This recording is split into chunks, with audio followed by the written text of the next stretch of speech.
Then kapag na-refresh na, punta po kayo sa speed test. Download na lang po kayo ng speed test sa Play Store. Okay, para may test nyo yung inyong internet speed. Then try natin siya. Okay. Test natin mga boss. So hindi kalakasan dito mga boss yung dito sa amin, pero kahit papaano kayang-kaya naman niya mag-play ng 12 hours video na naka 1080p. Okay? So malakas talaga dito sa amin yung token text. Okay, naka-unlimited data ako mga boss. Kung makita nyo, yung download ko ay nasa 20. Kung mas mataas pa dito yung speed test ninyo, mas maganda mga boss. So hindi ganoon kalakas sa amin dito yung kanyang internet, pero panalo na to mga boss. Kayang-kaya niya na mag-play ng 12 hours video na naka 1080p. Okay? Kung ganito o mahigit pa dito yung inyong speed test, mas maganda mga boss, kasi hindi po tayo pare-pareho ng internet signal. Pwedeng malakas sa inyo, pwede ring mahina. Okay? Pwedeng mahina sa akin dito, pwedeng malakas sa area nyo, o kaya pwedeng mahina sa area nyo, pwedeng malakas sa akin, kasi hindi nga tayo pare-pareho ng location mga boss. Okay, depende pa rin po sa area. One eternity later. Ngayon try natin siya ngayon mga boss sa YouTube. Magpe-play tayo ng 12 hours video na naka 1080p. So try natin, search tayo ng 12 hours video, hanap tayo ng 12 hours video. So lagay natin 12 hours video. Ito, try natin to. Okay, so try natin to mga boss. Ito yung madalas kong i-post. Ayan, nakikita nyo na mag-play kagad siya mga boss. So ganun siya kabilis, no? Ganun siya kalakas. So ulitin ko po, depende pa rin po sa area, ha? Okay, so ayun, makikita nyo naman, ipi-play natin siya ng 1080p. Yan, naka 360 lang. Papalitan natin ng 1080p. Ito sipo-forward natin mga boss. Yan, kung makikita nyo, nagpe-play naman siya, di ba? Hello mga boss, welcome back dito sa ating YouTube channel. Kumusta? Salamat nga pala sa walang sawa at patuloy na pagsuporta dito sa ating YouTube channel. Okay, so meron na naman tayong i-update sa inyo mga boss, para po sa lahat ng gustong mapalakas yung kanilang mga internet signal.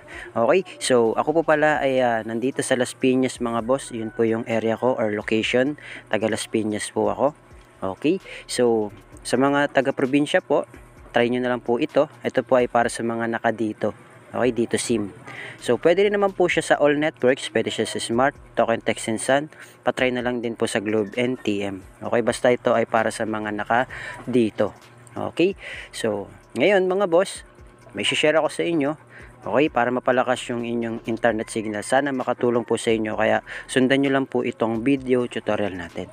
Okay, so ako pa pala ay mga boss ay naka dito. Ayan, on ko lang yung data natin.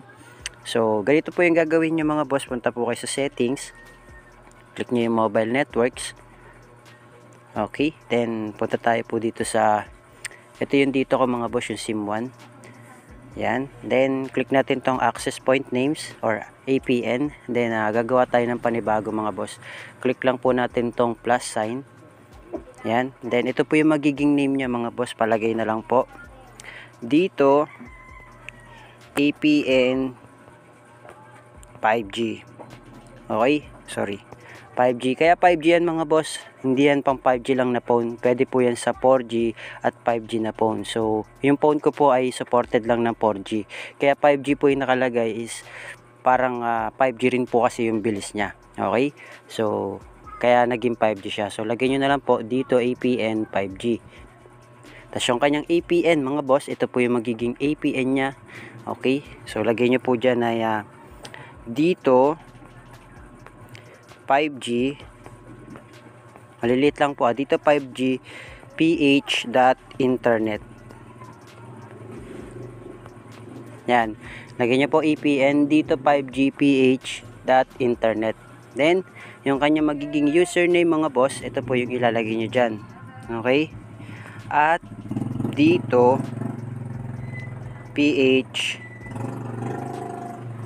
5G 2024.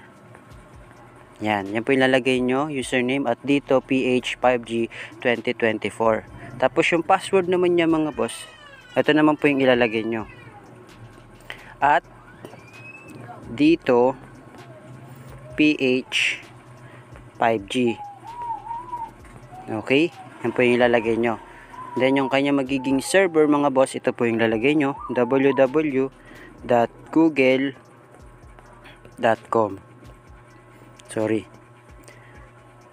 .com. Yan, www.google.com. Okay?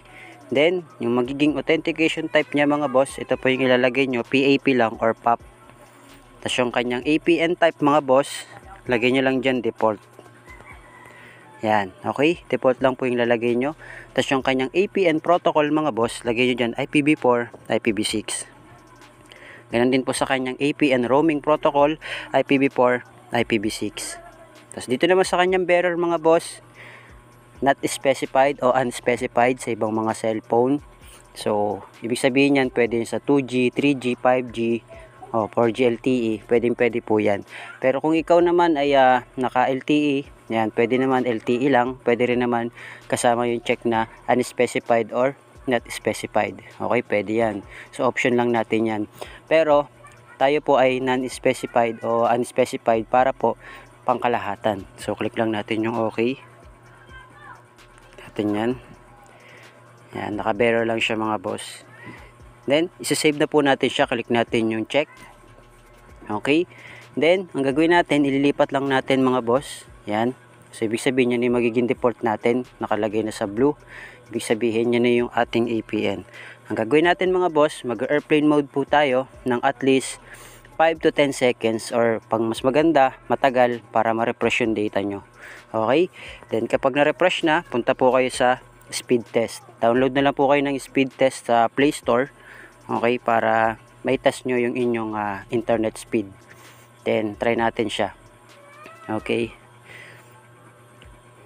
Test natin mga boss. So, hindi kalakasan dito mga boss yung dito sa amin. Pero, kahit pa paano, kayang-kaya naman niya mag-play ng 12 hours video na naka 1080p. Okay? So, malakas talaga dito sa amin yung token text. Okay? Naka-unlimited data ako mga boss. Kung makita nyo, yung download ko ay nasa 20. Kung mas mataas pa dito yung speed test ninyo, mas maganda mga boss. So, hindi ganun kalakas sa amin dito yung kanyang internet, pero panalo na to mga boss. Kayang-kaya niya na mag-play ng 12 hours video na naka 1080p. Okay? Kung ganito o mahigit pa dito yung inyong speed test, mas maganda mga boss kasi hindi po tayo pare-pareho ng internet signal. Pwedeng malakas sa inyo, pwede rin mahina. Okay? Pwedeng mahina sa akin dito, pwedeng malakas sa area nyo. O kaya pwedeng mahina sa area nyo, pwedeng malakas sa akin. Kasi hindi nga tayo pare-pareho ng location mga boss. Okay? Depende pa rin po sa area. Ngayon, try natin siya ngayon mga boss sa YouTube. Magpe-play tayo ng 12 hours video na naka 1080p. So, try natin. Search tayo ng 12 hours video. Hanap tayo ng 12 hours video. So, lagay natin 12 hours video. Ito, try natin to. Okay, so try natin to mga boss. Ito yung madalas kong i-post. Ayan, kung nakikita nyo na mag-play kagad siya mga boss. So, ganun siya kabilis. Ganun siya kalakas. So, ulitin ko po, depende pa rin po sa area. Ha? Okay? So, ayan, makikita nyo naman. Ipi-play natin siya ng 1080p. Yan, naka 360 lang. Papalitan natin ng 1080p. Ito, ipo-forward natin mga boss. Ayan, kung makikita nyo, nagpe-play naman siya. Diba? So, ayos din mga boss, mabilis din siya. Ayan o. Okay? So, feedback na lang po kayo kung working po sa inyo, kung nakatulong po itong ating internet o APN, okay, na setup, lalo sa mga naka dito. Pwede rin po yan sa all networks, Smart Token Text and Sun. Okay? Feedback na lang po kayo kung working po sa inyo. Okay? So, yun lang mga boss. Maraming salamat. I hope na gumana po sa inyo to. Pwede po kayo mag-feedback, lalo na sa ibang network. Okay? So, yun lang mga boss. Maraming salamat. Thank you, God bless. See you on my next video.